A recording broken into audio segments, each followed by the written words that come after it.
Kuzu Zangpo and a very warm welcome to Bhutan this week with me, Sonamongdi. Our top stories.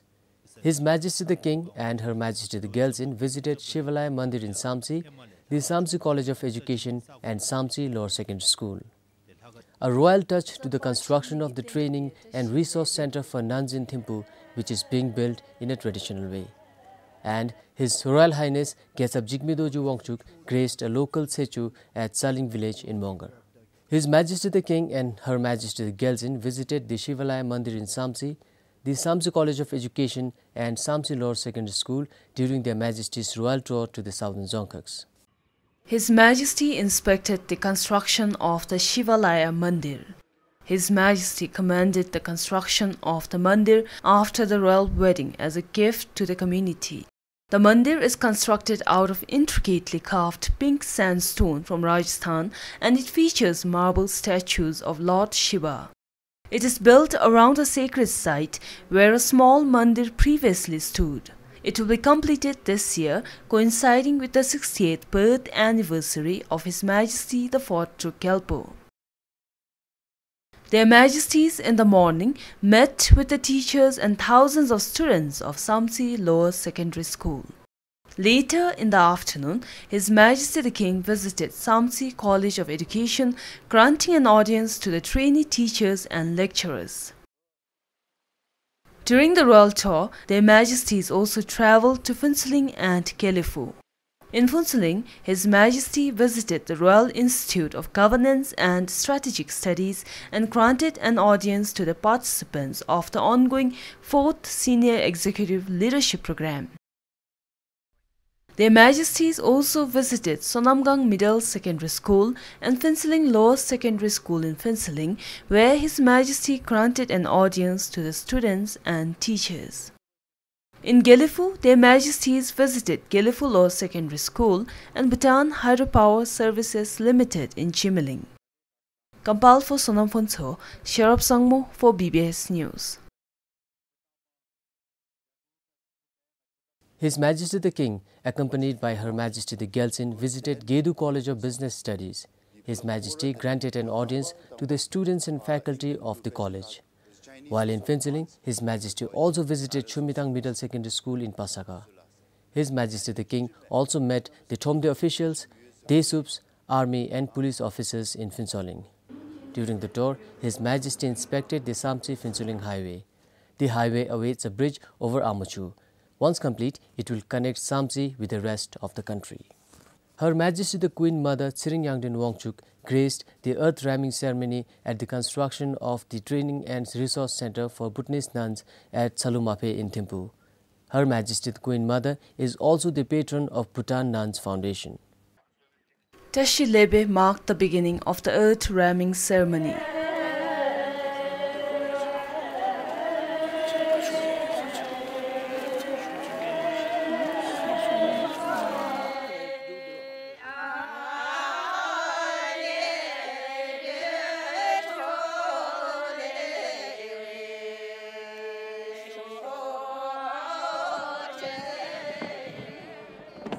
The earth ramming, or commonly known as Pachapni, was then led by Her Majesty the Queen Mother, who was joined by elders from other parts of the country. It is a tradition to sing while you do this job.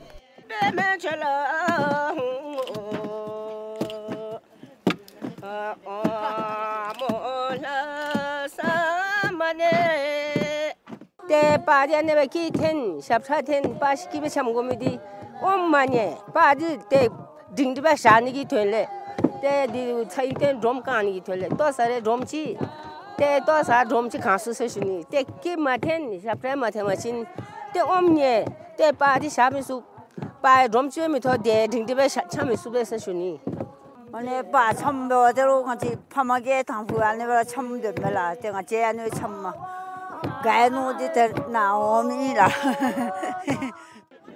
As envisioned by Her Majesty the Queen Mother, it is not only built in a traditional way, but the designs, including the raw materials, will all be traditional. All our labours are Bhutanese, and we are trying to model how our forefathers have built their houses, which is very practical and also healthy, using local materials as well as local people to build local expertise.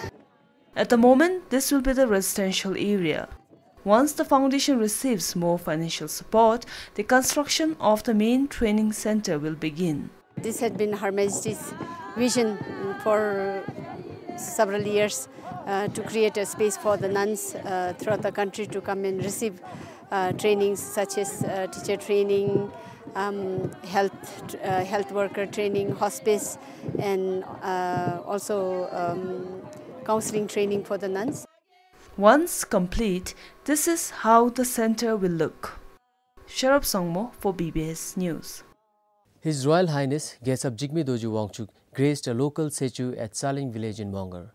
On behalf of His Majesty the King, His Royal Highness also granted a 33 feet tall Guru Thongde to the community Lhaga. His Royal Highness Gesap and Aji Yitzhal Hamo were received by the KAP, Geok officials and the people of Saling.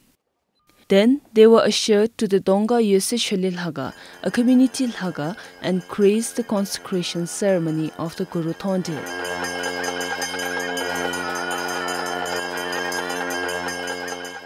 미세디 수기 데이터 통들지 세 슈어신도 때 계속 거라기 세계 셰베 데이터 다리 도지 아님치로 데이터 나니 세 데이터 세계디 나히라시 데 도지 세추남달로 데 로터기 세추로 데이터 거래지니 데이터 통제 나니 세 다네베베베 데 가라 아주 미세디 수 데이터 삼바존이세로 이치니세로라 다nem지 세 슈닐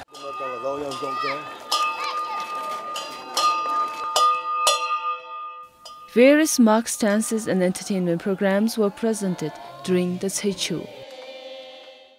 Gesap and Aji interacted with the locals and students of Saling. To everyone's delight, Gesap also visited one of the houses in the village.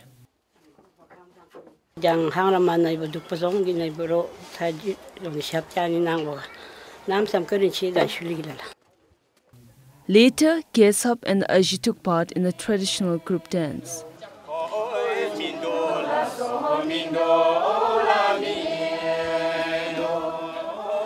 Saling is one of the remote villages in Mongar, with just about 30 households. Kampal for Kingatashe, Sharab Sangmo for BBS News. With increasing number of people, including tourists, visiting dryings, the need to improve services in these entertainment centers is also felt. Therefore, to enhance their skills and services at dryings, the Royal Institute for Tourism and Hospitality organized a day-long hospitality training as the institute observed the community and outreach day. Over 100 employees of Dryings were briefed on the importance of hygiene and sanitation, customer services and preparing some fast foods. The owners of Dryings said such trainings will help improve their services, but they hardly get any. This is the first time that we are getting such training. This type of training will not only be of immense help to us, but also to the employees in grooming themselves. It will help enhance our services.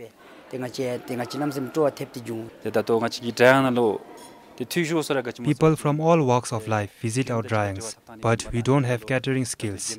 So training like this will equip us with required skills.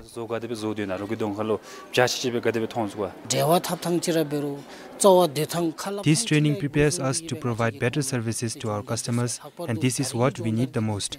We look forward for more such trainings. The director of the institute said dryings are an important part of tourism industry and they need support like any other industry. Tourism ecosystem, there are many players, and we thought the dryings are the vulnerable ones which require support, if possible from all agencies, and we picked this day as a starting point to make a humble beginning, to give them a little bit training, showcase our services and facilities. This very first training was an eye-opener for these employees. Sharab Sangmo for BBS News. When electricity comes to a locality for the first time, it is always a time of anticipation. People wire their homes and buy electric appliances. When the electricity finally arrives, life gets better, even easier for the people. When the supply is erratic, however, life can seem even more challenging. It has turned out that way for the residents of Phutsa in Getanageok in Chuka. A trial electric fencing project in Muktankar village has proved successful in combating human-wildlife conflict in Persam Geok. The project was initiated in 2009 and ever since people in the Geok have been demanding more electric fencings.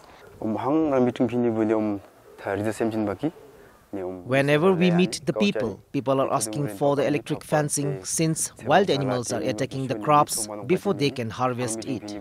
So through every meeting, they have been asking for electric fencing to prevent the human-wildlife conflict. And accordingly, we have bought the materials last year itself.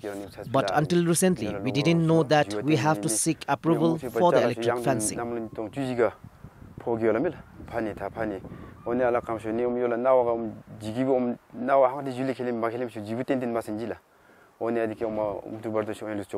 The Geok administration has already procured 300,000 nultrums worth of electric fencing materials.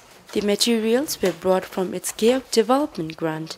In addition to that, the Geok has proposed another 500,000 nultrum in the financial year 2015 to 2016 to purchase additional electric fencing materials. If the budget comes through, Persam Geok would have the maximum electric fencing coverage in the district. Persam Geok is one of the victims of rural-urban migration. The Geok alone has over 160 empty houses from a total of 467 households. Human-wildlife conflict is one of the contributing factors for the increasing empty households in the Geok. But the hopes of people returning to the village are high once the electric fencings are installed. Kampal for Pimanamge, Cheche, BBS News, Konglung. There is an advertisement on TV which says that rural areas have become much better with establishment of community centers. But in reality, it is otherwise. In Zirang, there are 12 Geoks and all of them have community centers with internet connectivity. But only 4 centers provide online services due to slow internet speed. People of these 4 Geoks have the luxury of not going to the Dzongkhag office for online services, spending time and money. Online, the offline. Online service we provide online and offline services, and through online we provide birth registration, death registration, census transfer, timber permits and security clearance from our center. So people don't have to go to the Dzongkhag like in the past.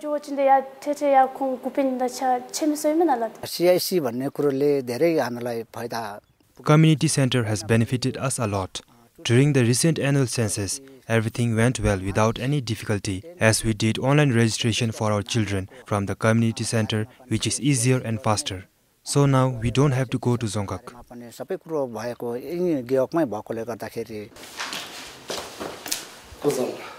But there are 8 other community centers which do not provide online services despite having internet connectivity. And locals have to travel all the way to the Dzongkhag office for services which otherwise could have been possible at the centers. Out of 12 Geoks, fully now online process is ongoing with the 4 Geoks like Mendegang, Solinkar, Dunglagang and Barsongla.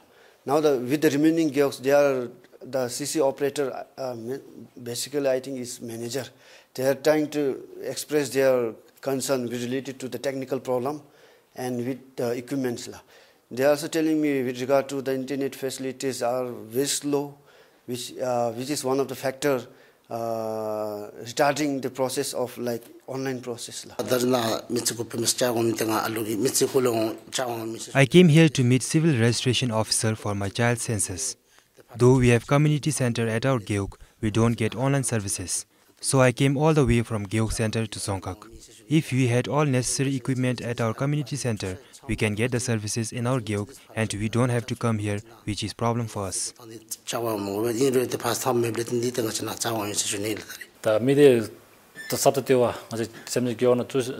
Though we have community center in our Geuk, it has not benefited the public. And it's just because of the internet problem. So people of my Geuk have to come to the Zongkak for everything related to census, which actually could be done at the center. But in the next few months, things might improve. In this coming financial year, we are going to implement that one. First, we'll implement, we'll increase the bandwidth from 8 Mbps to now taken is at 12 Mbps. So once we implement this one, so we'll visit CC. So we'll check the internet connectivity, whether the that speed will benefit or able to run the G2C services. If it is not, then again we'll upgrade that one. Until then, locals have to wait and hope for a change.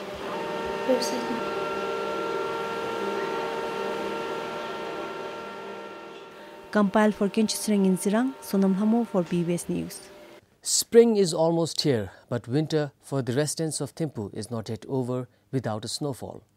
While the valley is covered with snow-capped hills, most are still waiting for the first snowfall of the winter to reach down the valley. One can see blossoms almost everywhere in Thimphu at this time of the year. While the valley is beautifully colored with pastel colors, most residents are still waiting for the valley to be covered with a blanket of snow. The first snowfall in Thimphu is of importance, interest and excitement to the Thimphu population. Whether it's a child longing to play in the snow, or a farmer waiting to have his field snowed on, or a government employee expecting the first snowfall holiday, it boils down to when and how much snow is there. The study carried out by the Snow and Glacier Division of Hydromet Services of Bhutan revealed Thimphu normally receives its first snowfall in the mid of January. The Department of Hydromet Services had forecasted snowfall for Western region on the first week of January, mid of February and 1st of March this year. The department shared that Ha and most of the high passes did receive snowfall accordingly, but unfortunately Thimphu Valley did not. The senior meteorologist of the Hydromet Services said the reason for no snowfall in Thimphu this year could be because of increase in temperature in the valley or urban warming. He explained that increase in the number of vehicles, consumption of fuels, construction works and increased human activities in the valley releases certain amount of heat into the atmosphere. So basically now what I feel is like when there is snow, but it falls in the maybe high regions, but when it comes to the city area, normally due to this contrast in the temperature, normally the snow which is falling becomes the water droplet and follows over rain. He also added that due to lack of data, the department could not conduct a study to see if climate change could be another reason. According to the Hydromet Services, so far Bhutan received less amount of snow this year. It was also reported that winter was bit warmer this year compared to past years. Asked whether Thimphu would receive snow anytime soon, the department shared that technically there is no forecast of snow anymore. But since there are incidents of snowfall recorded during late March in the past, there is an assumption of snowfall towards the end of March. Sonam Chudan for BBS News. The annual Bajaguru Dungrup or the 1 million recitation of Bajaguru in Chetankora in Trasiangtse is helping to revive the famed Chetankora festival. The number of people attending the festival has been declining annually, but now with the initiation of Bajaguru recitation, it is a different story.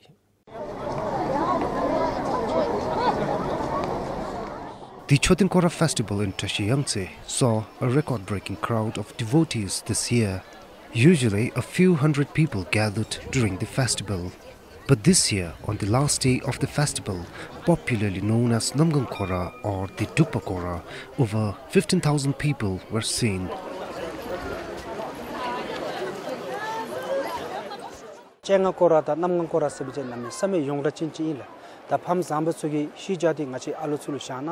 The Chenga and Namgangkora are very popular. It is a rich legacy. And during our time, if we have not initiated the Bajaguru recitation, the festival could have disappeared. So to maintain the tradition left behind by our forefathers, we have initiated the Bajaguru Dungdrup coinciding with the festival.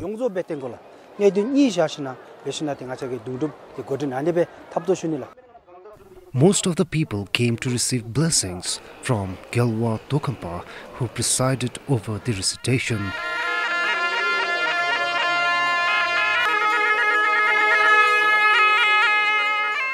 People from as far as Thimphu, Wangdi and even Tawang in India were at the festival.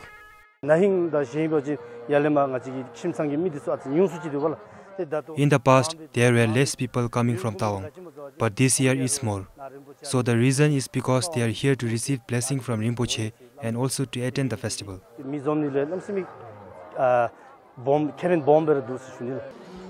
The first 1 billion recitation of Bajaguru in Chotinkora began in 2009. The 15-day-long recitation ended on Friday. Compiled for Pemanamge, Hishingitup, PBS News. Well, that ends the program. Join us again next time for yet another edition of Bhutan This Week. Until then, this is Sonomongdi saying goodbye.